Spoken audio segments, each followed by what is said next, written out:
ತಂದೆ ತಾಯಿ ಸಹೋದರಿಯನ್ನೇ ಕೊಂದಿರುವಂತಹ ಪಾಪಿ ಮಗ ಈತ. ವಿಜಯನಗರ ಜಿಲ್ಲೆಯ ಕೊಟ್ಟೂರಿನಲ್ಲಿ ಭೀಕರ ಕೊಲೆ ಆಗಿದೆ. ಮಗ ಅಕ್ಷಯ್ನಿಂದ ಪೋಷಕರು ಸೇರಿ 3 ಕೊಲೆ ಆಗಿರುವಂತಹ ಘಟನೆ ಇದೆ. ಬೆಚ್ಚಿ ಬೀಳುವಂತಹ ಘಟನೆ ಇದೆ. ಮಿಸ್ಸಿಂಗ್ ಕೇಸ್ ಕೊಡಲು ಈ ಆರೋಪಿನೇ ಹೋಗಿರ್ತಾನೆ. ಈತನೇ ಕೊಂದು ಈತನೇ ಮಿಸ್ಸಿಂಗ್ ಕೇಸ್ ದಾಖಲು ಮಾಡಲಿಕ್ಕೆ ಹೋಗ್ತಾನೆ.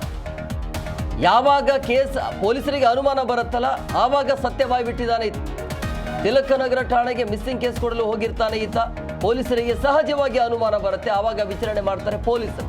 ವಿಚಾರಣೆಯ ಸಂದರ್ಭದಲ್ಲಿ ನಾನೇ ಕೊಲೆ ಮಾಡಿದ್ದೇನೆ ಅಂತೇಳಿ ಈತ ಒಪ್ಪಿಕೊಂಡಿದ್ದಾನೆ. ತಂದೆ ತಾಯಿ ಹಾಗೂ ಸಹೋದರಿಯನ್ನ ಕೊಂದಿರುವಂಥ ಪಾಪಿ ಮಗ. ಇಂಥವರಿಗೆ ಏನು ಹೇಳಬೇಕು ಅಂತೇಳಿ, ಸಂಬಂಧಕ್ಕೆ ವ್ಯಾಲ್ಯೂನೇ ಇಲ್ಲ, ಬೆಲೆನೇ ಇಲ್ದಂಗೆ ಆಗ್ಬಿಟ್ಟಿದೆ. ಅಂಥದ್ದು ಏನು ಮಾಡಿದ್ರು ತಂದೆ ತಾಯಿ ಮತ್ತು ಸಹೋದರಿ 3 ಕೊಂದು ಹಾಕಿದ್ದಾನೆ. ವಿಜಯನಗರ ಜಿಲ್ಲೆಯ ಕೊಟ್ಟೂರಿನಲ್ಲಿ ನಡೆದಿರುವಂಥ ಭೀಕರ ಕೊಲೆ ಇದು.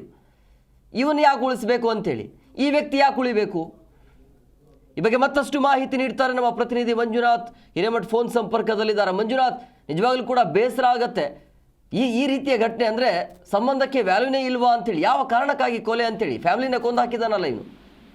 ಹೌದು ಹೇಮಕುಮಾರ್, ತಾವು ಹೇಳಿದಾಗೆ ಇತ್ತೀಚಿನ ದಿನಗಳಲ್ಲಿ ನೋಡ್ಬೋದು ಅನೇಕ ಪ್ರಕರಣಗಳು ಕೂಡ ಇದೇ ರೀತಿಯಾಗಿ ಜರುಗ್ತಾ ಇದ್ದಾವೆ. ಅಂದ್ರೆ ಆಸ್ತಿ ಕಲಹ ಹಾಗೂ ಪ್ರಮುಖವಾಗಿ ಆಸ್ತಿ ಕಲಹ ಒಂದು ಕಡೆ ಆದ್ರೆ ಮರ್ಯಾದೆ ಹತ್ಯೆಗಳು ಇನ್ನೊಂದು ಕಡೆ ಆಗ್ತವೆ.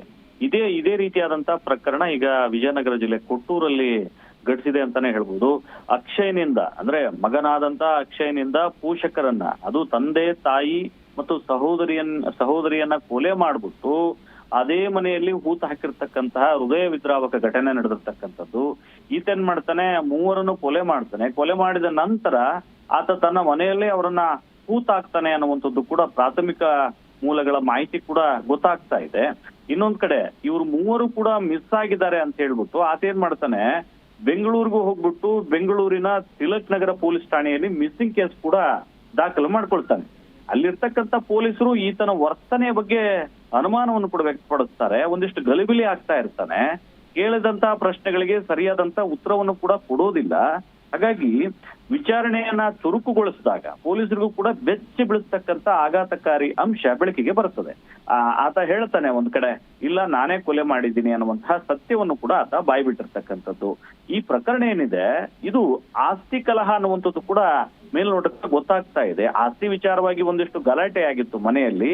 ಆದ ಕಾರಣ ಆತ ಏನ್ ಮಾಡ್ತಾನೆ, ಸಿಟ್ಟಿಗೆದ್ಬಿಟ್ಟು ತಂದೆ ತಾಯಿ ಮತ್ತು ಸಹೋದರಿಯನ್ನ ಕೊಲೆ ಮಾಡ್ಬಿಟ್ಟು ಆತ ಹೂತು ಹಾಕಿದ್ದಾನೆ ಅನ್ನುವಂಥದ್ದು ಪ್ರಾಥಮಿಕ ಮೂಲಗಳ ಮಾಹಿತಿ. ತದನಂತರ ಈಗ ವಿಜಯನಗರ SP ಆದಂತಹ ಜಾಹ್ನವಿ ಅವರು ಮತ್ತು DYSP ಆದಂತಹ ಮಲ್ಲೇಶಪ್ಪ ದೊಡ್ಡಮನಿ ಅವರು ಕೂಡ ಈಗ ಸ್ಥಳಕ್ಕೆ ಬಂದಿದ್ದಾರೆ. ಆತ ಎಲ್ಲಿ ಹೂತು ಹಾಕಿದ್ದಾನೆ, ಯಾವ ಕಾರಣಕ್ಕೆ ಕೊಲೆಯಾಗಿದೆ ಅನ್ನುವಂಥದ್ದು ಕೂಡ ತನಿಖೆಯನ್ನು ಕೂಡ ಚುರುಕುಗೊಳಿಸಿದ್ದಾರೆ.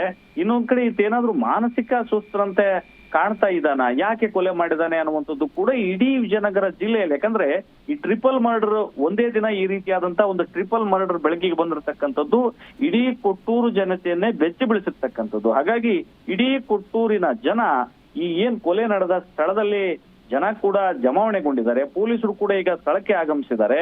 ಯಾವ ಕಾರಣಕ್ಕೆ ಕೊಲೆಯಾಗಿದೆ, ಕೊಲೆಯ ಪ್ರಮುಖ ಕಾರಣ ಏನು ಅನ್ನುವಂಥದ್ದು ಕೂಡ ಪೊಲೀಸರು ವಿಚಾರಣೆಯನ್ನು ಕೂಡ ಮಾಡ್ತಾ ಇದ್ದಾರೆ. ಇನ್ನೊಂದ್ ಕಡೆ ಆಸ್ತಿ ಕಲಹನ ಮತ್ತು ಬೇರೆ ಏನಾದ್ರೂ ವಿಚಾರ ಇದೆಯಾ ಅನ್ನುವಂಥದ್ದು ಕೂಡ ಪೊಲೀಸರು ಈಗ ತನಿಖೆಯನ್ನ ಕೈಗೊಂಡಿರ್ತಕ್ಕಂಥದ್ದು. Hemakumar. Yes, okay, thank you Manjunath ನಿಮ್ಮೆಲ್ಲ ಡೀಟೇಲ್ಸ್ಗಾಗಿ.